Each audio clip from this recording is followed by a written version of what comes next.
কলকাতা তিলোত্তমা। এই শহরের প্রতিটি গলিতে লুকিয়ে আছে হাজার বছরের ইতিহাস, কিন্তু আলিপুরের ব্যস্ত রাস্তার মোড়ে দাঁড়িয়ে থাকা এই 1777 সালের বাড়িটি আর 5টা সাধারণ ইমারত নয়। একে ঘিরে রয়েছে এক অদ্ভুত কুয়াশা। স্থানীয়দের দাবি, গভীর রাতে এখনো শোনা যায় ঘোড়ার খুরের শব্দ। কেউ কেউ দেখেন এক সাহেবকে, যিনি হন্যে হয়ে কি যেন খুঁজে বেড়াচ্ছেন। তিনিই কি লর্ড ওয়ারেন হেস্টিংস? ভারতের প্রথম গভর্নর জেনারেল কি আজও নিজের হারানো অতীত ফিরে পেতে এখানে হানা দেন?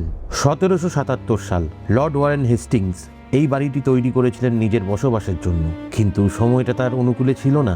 দুর্নীতির অভিযোগে লন্ডনে তাকে ইমপিচমেন্টের মুখোমুখি হতে হয়। শোনা যায় ইংল্যান্ডে ফেরার সময় হেস্টিংস সাহেব একটি অত্যন্ত গুরুত্বপূর্ণ কাঠের বাক্স বা ক্যাসকেট হারিয়ে ফেলেন। ওই বাক্সে এমন কিছু গোপন নথিপত্র ছিল যা তাকে নির্দোষ প্রমাণ করতে পারত। তিনি কি সেই বাক্সটি এখানেই কোথাও লুকিয়ে রেখেছিলেন, নাকি তার চলে যাওয়ার পর সেটি চুরি হয়ে গিয়েছিল?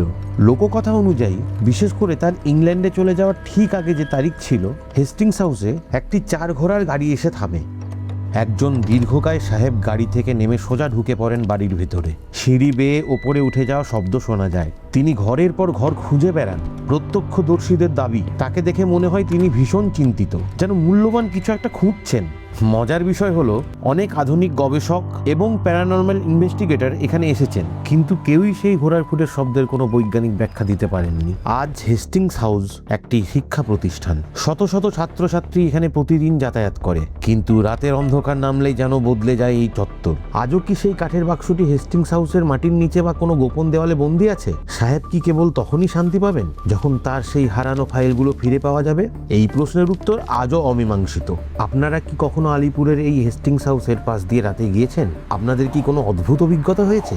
জানান আমাদের কমেন্ট বক্সে।